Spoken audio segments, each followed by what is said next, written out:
ఓం శాంతి. Murali date 2/9/2025. ఈరోజు బాబా చెప్తున్నారు, పిల్లలందరూ కూడా విశ్వంలో శాంతి స్థాపన చేయటానికి నిమిత్తంగా ఉన్నారు. శాంతి స్థాపనకు నిమిత్తంగా ఉన్నవారు అశాంతి అవ్వకూడదు, ఎవరిని అశాంతి చెయ్యకూడదు. మనందరికీ బాబా ఒక మంచి ముఖ్యమైన ఆజ్ఞ ఇచ్చారు. పిల్లలు అమృత వేళ లెగిచి బాబాని జ్ఞాపకం చెయ్యండి. ఆజ్ఞాకారులే ఈ ముఖ్యమైన ఆజ్ఞను పాలన చేస్తారు. పొద్దున్నే లెగవండి, స్నానం చెయ్యండి, ఫ్రెష్గా తయారవ్వండి, సమయానికి స్మృతి యాత్రలో ఉండండి. బాబా వీరిని సుపుత్రులు, ఆజ్ఞాకారి అంటారు.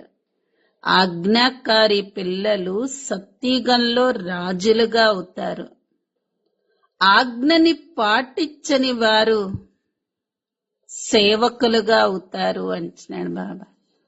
అందుకే సుపుత్రులుగా కండి, ఆజ్ఞాకారిగా కావాలి. మనం ఈశ్వరీయ సంతానము అనేది సదా గుర్తుండాలి. పాలు పంచదార వలె కలిసిమెలిసి ఉండండి, ఎవరిని దుఃఖ పెట్టకండి. స్వయంతో ఏ వికర్మలు జరగటం లేదు కదా, పరిశీలించుకోండి. అశాంతిగా ఏ అశాంతిని వ్యాపింప చెయ్యటం లేదు కదా, చెక్ చేసుకోండి. సుఖంగా ఉండాలన్నా, శాంతిగా ఉండాలన్నా సుఖశాంతులకు పునాది పవిత్రత. మనస వాచ కర్మణ సంపూర్ణ పవిత్రంగా ఉండాలి. వారే ఉన్నతమైనటువంటి వారు, పవిత్రమైనటువంటి వారు. ఎక్కడ పవిత్రత ఉంటుందో సుఖం కోసం, శాంతి కోసం తప్పించక్కర్లా, స్వతహాగా ఉంటుంది. ఎందుకంటే పవిత్రత సుఖశాంతులకు జనని, తల్లి. పవిత్రాత్మలు ఎప్పుడూ కూడా నిరుత్సాహంగా ఉండరు. వారు దుఃఖం లేని ప్రపంచానికి చక్రవర్తులుగా ఉంటారు. వారికి ప్రకాశ కిరీటం ఉంటుంది, అదే పవిత్రతకి గుర్తు. స్వచింతన అంటే ఏంటి? నేను ఆత్మను, శరీరం కాదు. ఈ చింతన చెయ్యటమే స్వచింతన. మనందరం నిశ్చింత చక్రవర్తులం. ఈ రోజటి మధుర మహావాక్యాలు. మధురమైన పిల్లలు, మీరు విశ్వంలో శాంతి స్థాపన చేసేందుకు నిమిత్తులు. అందువలన మీరు ఎప్పుడూ అశాంతిగా అవ్వకూడదు. ప్రశ్న: ఎలాంటి పిల్లలను ఆజ్ఞాకారులు అని అంటారు బాబా? జవాబు: బాబా ఇచ్చిన ముఖ్యమైన ఆజ్ఞ, పిల్లలు అమృత వేళ లెగిచి బాబాని స్మృతి చెయ్యండి. ఆజ్ఞాకారులు ఈ ముఖ్యమైన ఆజ్ఞను పాలన చేస్తారు. ఉదయమే లెగిచి స్నానం చేసి ఫ్రెష్గా తయారయ్యి నియమిత సమయానికి స్మృతి యాత్రలో ఉంటారు. బాబా వారిని సుపుత్రులు లేక ఆజ్ఞాకారులు అని అంటారు. వారే సత్యుగంలో రాజులుగా అవుతారు. కుపుత్రులు చెత్త ఊడుస్తారు. ఓం శాంతి. దీని అర్థం పిల్లలకు తెలియచేయటం జరిగింది. ఓం అనగా నేను ఆత్మను, జీవాత్మలున్నారు అని అందరూ తప్పకుండా అంటారు. అలాగే సర్వ ఆత్మలకు తండ్రి ఒక్కరే. శరీరాలకు తండ్రులు వేరువేరుగా ఉంటారు. హద్దు తండ్రి ద్వారా హద్దు వారసత్వం, అనంతమైన తండ్రి ద్వారా అనంతమైన వారసత్వం లభిస్తుందని కూడా పిల్లలైన మీ బుద్ధిలో ఉంది. ఇప్పుడు ఈ సమయంలో విశ్వంలో శాంతి కావాలి అని మనుషులు కోరుకుంటున్నారు. చిత్రాలను ఉపయోగించి అర్థం చేయించినప్పుడు శాంతి కోసం కలియుగ అంతిమ సమయం, సత్యుగా ఆది సమయమైన సంగమ యుగం వద్దకు వారిని తీసుకురండి. ఇది సత్యుగ నూతన ప్రపంచం. అందులో ఒకే ధర్మం ఉంటుంది కనుక పవిత్రత, శాంతి, సుఖము ఉంటాయి. దానిని స్వర్గము అని అంటారని చెప్పండి. ఇది అందరూ అంగీకరిస్తారు. నూతన ప్రపంచంలో సుఖం ఉంటుంది, దుఃఖం ఉండదు. ఇది ఎవరికైనా అర్థం చేయించటం చాలా సులభం. శాంతి, అశాంతి అనే విషయాలు ఇక్కడ విశ్వంలోనే ఉంటాయి. అది నిర్వాణ ధామం. అక్కడ శాంతి, అశాంతి అన్న ప్రశ్నే ఉండదు. పిల్లలు జ్ఞానం చెప్పేటప్పుడు మొట్టమొదట విశ్వంలో శాంతి విషయమే మాట్లాడాలి. అందరూ శాంతి కోసమే కష్టపడతారు. వారికి బహుమతులు కూడా లభిస్తూ ఉంటాయి. వాస్తవానికి ఇందులో పరుగులు తీసే మాటే లేదు. బాబా అంటున్నారు, కేవలం మీ స్వధర్మంలో నిలిస్తే వికర్మలు వినాశనం అవుతాయి. స్వధర్మంలో ఉంటే శాంతి ఏర్పడుతుంది. సదా శాంతిగా ఉండే ఆ తండ్రికి మీరు పిల్లలు. ఈ శాంతి వారసత్వం వారి నుండే లభిస్తుంది. దీనిని మోక్షము అని అనరు. భగవంతునికి కూడా మోక్షం లభించదు. భగవంతుడు కూడా పాత్రను అభినయించే తీరాలి. కల్పకల్పము కల్పం యొక్క సంగమ యుగంలో వస్తాను అని వారు చెప్తున్నారు. కావున భగవంతునికి కూడా మోక్షం లేకుంటే పిల్లలైన మీకు మోక్షం ఎలా లభిస్తుంది? ఈ విషయాలు రోజంతా విచార సాగర మంథనం చెయ్యాలి. పిల్లలైన మీకు మాత్రమే బాబా అర్థం చేయిస్తున్నారు. పిల్లలైన మీకు అర్థం చేయించే అభ్యాసం ఎక్కువగా ఉంది. శివ్ బాబా తెలియచేస్తూ ఉంటే బ్రాహ్మణులైన మీరు మాత్రమే అర్థం చేసుకుంటారు. మీరు విచార సాగర మంథనం చెయ్యాలి. సేవ చేసేటప్పుడు పిల్లలైన మీరు చాలా మందికి అర్థం చేయించాల్సి వస్తుంది. రాత్రింబవళ్ళు సేవలో ఉంటారు. మ్యూజియం చూసేందుకు రోజంతా వస్తూనే ఉంటారు. కొన్ని చోట్ల రాత్రి 10-11 గంటల వరకు కూడా వస్తూనే ఉంటారు. అక్కడక్కడ ఉదయం 4 గంటల నుండే సేవలో నిమగ్నమైపోతారు. ఇది ఇల్లు, ఎప్పుడు కావాలంటే అప్పుడు కూర్చోవచ్చు. సెంటర్లలో దూర దూరం నుండి బయట నుండి వస్తారు. కావున సమయం నిర్ణయించవలసి ఉంటుంది. ఇక్కడ ఏ సమయంలోనైనా పిల్లలు లెగవచ్చు. కానీ ఎప్పుడంటే అప్పుడు లెగిచ్చి చదవకోకూడదు. లెగిచ్చి తూలే సమయంలో నిద్ర లెగవకూడదు. అందుకే సమయాన్ని ఉదయమే నిర్ణయిస్తారు. స్నానం చేసి ఫ్రెష్గా రావాలి. ఫ్రెష్ అయ్యి ఆ సమయానికి రాకుంటే వారిని ఆజ్ఞాకారులు అని అనరు. లౌకిక తండ్రికి కూడా సుపుత్రులు కుపుత్రులైన పిల్లలుంటారు కదా. అలా అనంతమైన తండ్రికి కూడా ఉంటారు. సుపుత్రులు రాజులుగా అవుతారు. కుపుత్రులు వెళ్లి అక్కడ సేవకులుగా అయి ఊడుస్తారు.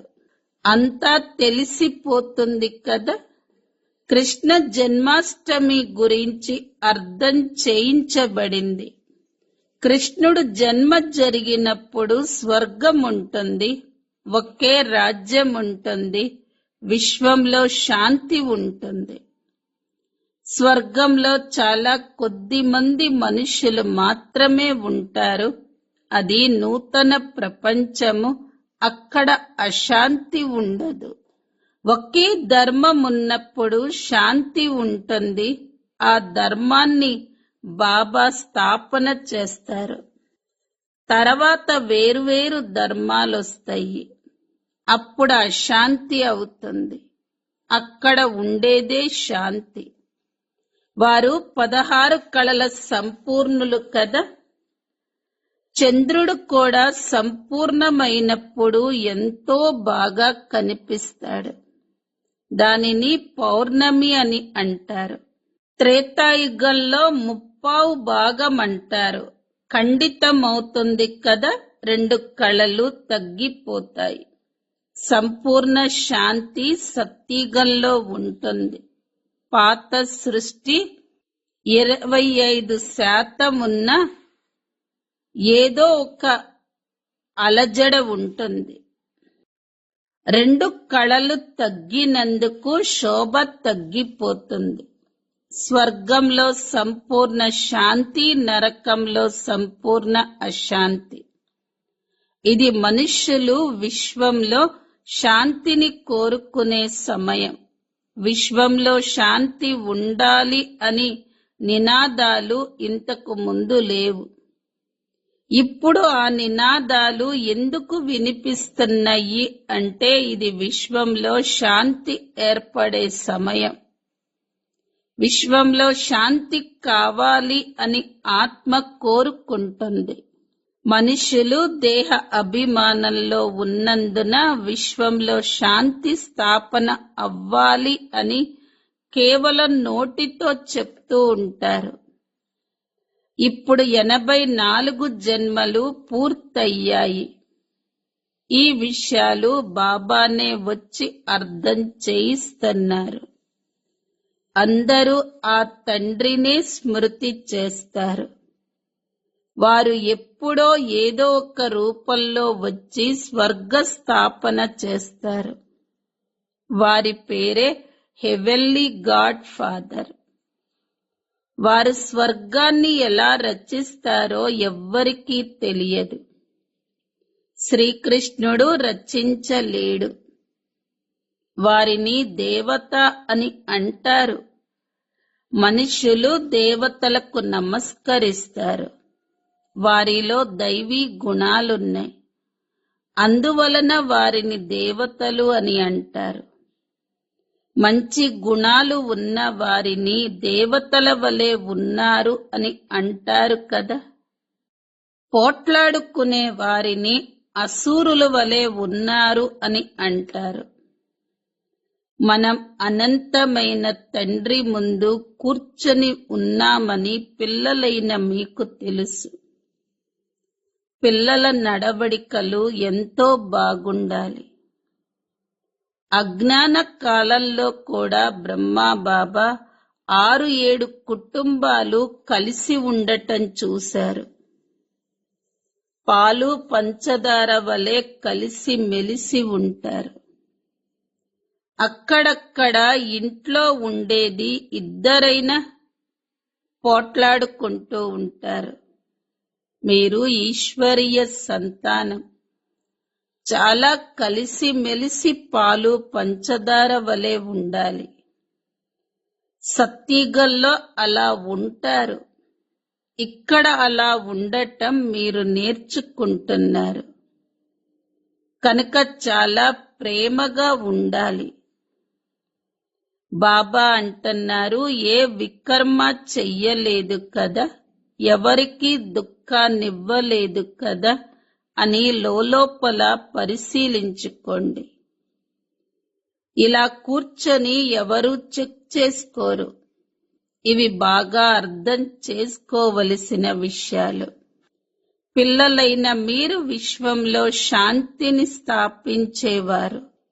ఒకవేళ తమ ఇంట్లోనే అశాంతి కలిగించేవారైతే విశ్వంలో శాంతి ఎలా స్థాపన చేస్తారు?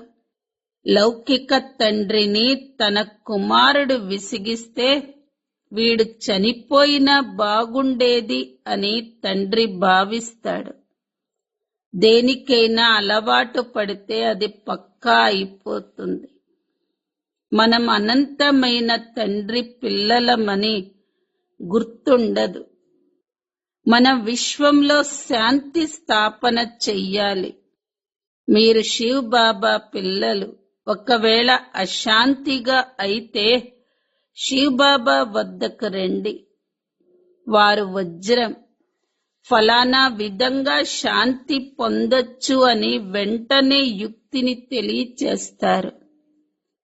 శాంతిని కలగచేస్తారు.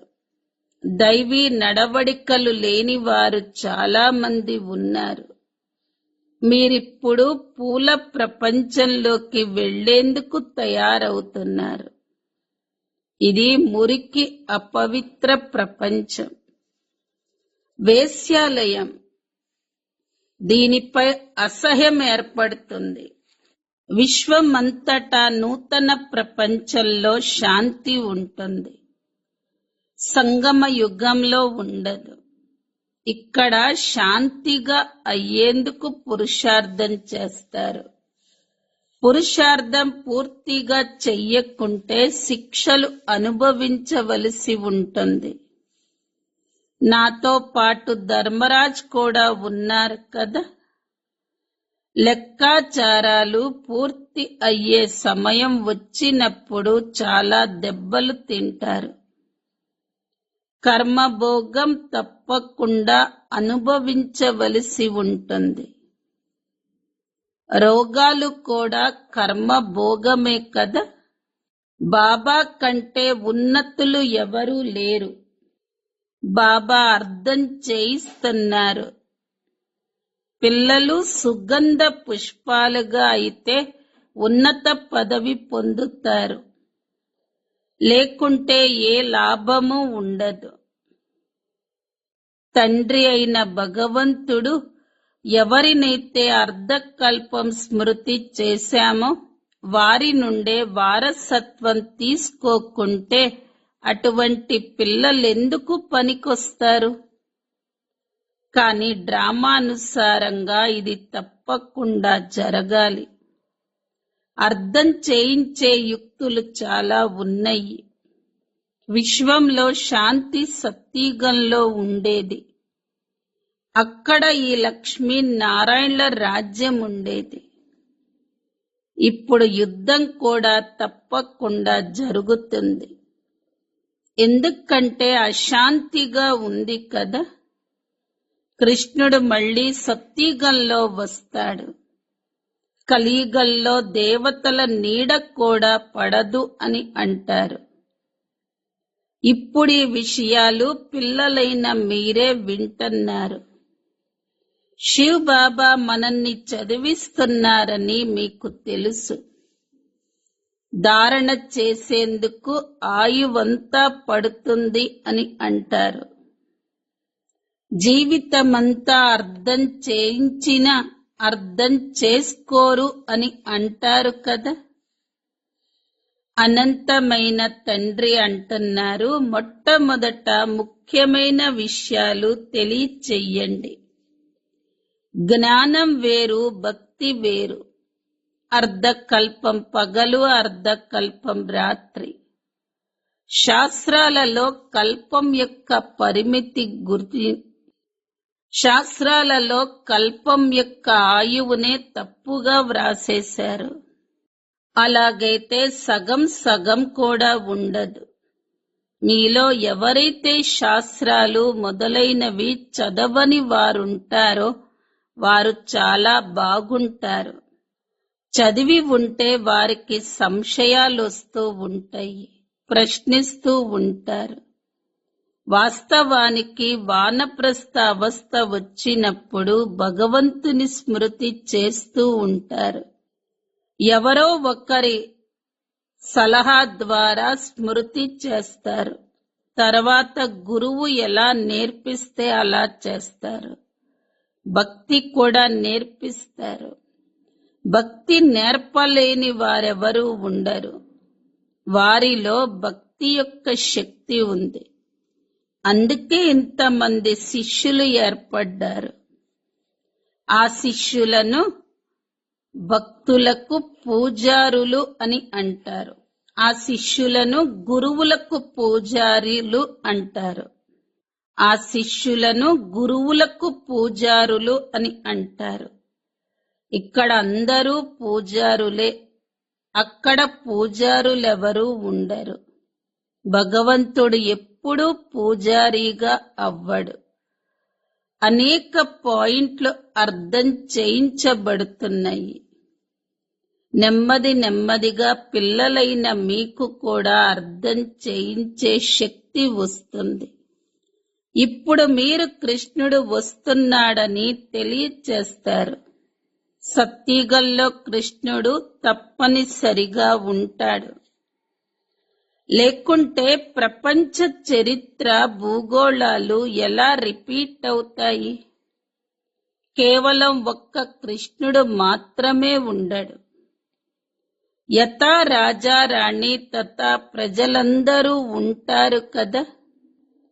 ఇందులో కూడా అర్థం చేసుకునే విషయాలున్నాయి. మనం ఆ తండ్రికి పిల్లలము అని పిల్లలైన మీకు తెలుసు. బాబా వారసత్వాన్ని ఇవ్వటానికి వచ్చారు. స్వర్గంలోకి అందరూ రారు. త్రేతాయుగంలో కూడా అందరూ రారు. వృక్షం నెమ్మది నెమ్మదిగా వృద్ధి చెందుతూ ఉంటుంది. ఇది మానవ సృష్టి రూపీ వృక్షం. అక్కడ ఉండేది ఆత్మల వృక్షం. ఇక్కడ బ్రహ్మ ద్వారా స్థాపన, శంకరుని ద్వారా వినాశనం, తర్వాత పాలన. పదాలు కూడా ఈ డ్రామా అనుసారం చెప్పాలి. పిల్లల బుద్ధిలో నష ఉంది. ఈ సృష్టి చక్రం ఎలా తిరుగుతూ ఉందో, రచన ఎలా జరుగుతూ ఉందో పిల్లలకు తెలుసు. ఇప్పుడిది కొత్త చిన్న రచన కదా. ఇది పల్టీలాట. మొదట్లో అనేక మంది శూద్రులుంటారు. బాబా వచ్చి బ్రహ్మ ద్వారా బ్రాహ్మణులను రచిస్తారు. బ్రాహ్మణులు ఉన్నతులు. పిలక మరియు పాదం రెండూ కలుస్తాయి. ముందు బ్రాహ్మణులుగా కావాలి. బ్రాహ్మణుల యుగం చాలా చిన్నది. ఆ తర్వాత దేవతలు. ఈ వర్ణాల చిత్రం కూడా చాలా ఉపయోగపడుతుంది. ఈ చిత్రాలు చూపించి అర్థం చేయించటం చాలా సహజం. మానవుల వెరైటీ రూపాలున్నాయి. అర్థం చేయించేందుకు చాలా మజాగా ఉంటుంది. బ్రాహ్మణులున్నప్పుడు అన్ని ధర్మాలుంటాయి. శూద్రుల నుండి బ్రాహ్మణుల అంటు కట్టబడుతుంది. మనుష్యులు వృక్షాలకి అంటు కడతారు. బాబా కూడా విశ్వంలో శాంతి ఏర్పడేందుకు అంటు కడుతున్నారు. అచ్చా, మధురాతి మధురమైన ఆత్మిక పిల్లలకు మాతా పిత బాప్ దాదాల ప్రియ స్మృతులు మరియు గుడ్ మార్నింగ్. ఆత్మిక పిల్లలకు ఆత్మిక తండ్రి నమస్తే. ఆత్మిక పిల్లలకి ఆత్మిక తల్లి తండ్రులకు ప్రియ స్మృతులు మరియు గుడ్ మార్నింగ్ నమస్తే. ధారణ కోసం ముఖ్య సారం. మొదటి పాయింట్, మనం ఈశ్వరీయ సంతానము అనే స్మృతి సదా ఉండాలి. మనం పాలు పంచదార వలె కలిసి మెలిసి ఉండాలి. ఎవరికీ దుఃఖం ఇవ్వకూడదు. రెండో పాయింట్, స్వయాన్ని చెక్ చేసుకోండి. మా ద్వారా ఎటువంటి వికర్మలు జరగటం లేదు కదా.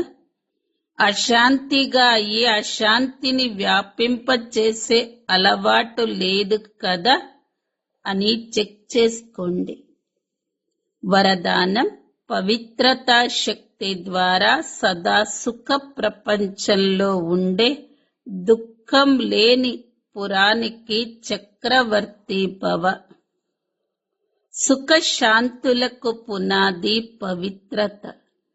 ఏ పిల్లలైతే మనసా వాచా కర్మణ పవిత్రంగా అవుతారో వారే ఉన్నతమైన వారు మరియు సంపూర్ణ పవిత్రులు. ఎక్కడైతే పవిత్రతా శక్తి ఉంటుందో అక్కడ సుఖ శాంతులు స్వతహాగానే ఉంటాయి. పవిత్రత సుఖ శాంతులకు జనని. పవిత్రాత్మలు ఎప్పుడూ ఉదాసీనంగా అవ్వరు. వారు దుఃఖం లేని పురానికి చక్రవర్తులుగా ఉంటారు. వారి కిరీటము మరియు సింహాసనము రెండూ భిన్నమైనవే. ప్రకాశ కిరీటము పవిత్రతకి గుర్తు. స్లోగన్: నేను ఆత్మను, శరీరం కాదు. ఇలా చింతన చెయ్యటమే స్వచింతన. అవ్యక్త ప్రేరణ పాయింట్: ఇప్పుడు లగ్నం యొక్క అగ్నిని ప్రజ్వలితం చేసి యోగ అగ్ని జ్వాలారూపకంగా చెయ్యండి. శక్తిశాలి యోగము అనగా లగ్నం యొక్క అగ్ని జ్వాలా రూప స్మృతియే. భ్రష్టాచారము, అత్యాచారాల అగ్నిని సమాప్తం చేస్తుంది. అంతేకాక సర్వాత్మలకు సహయోగాన్నిస్తుంది. దీని ద్వారానే బేహదు వైరాగ్య వృత్తి ప్రజ్వలితమవుతుంది. స్మృతి అనే అగ్ని ఒకవైపు వికారాల అగ్నిని సమాప్తం చేస్తుంది, రెండవ వైపు ఆత్మలకు పరమాత్మ సందేశాన్ని, శీతల స్వరూపాన్ని అనుభవం చేయిస్తుంది. దీని ద్వారానే ఆత్మలు పాపాల అగ్ని నుండి ముక్తులుగా అవుతారు. ఓం శాంతి.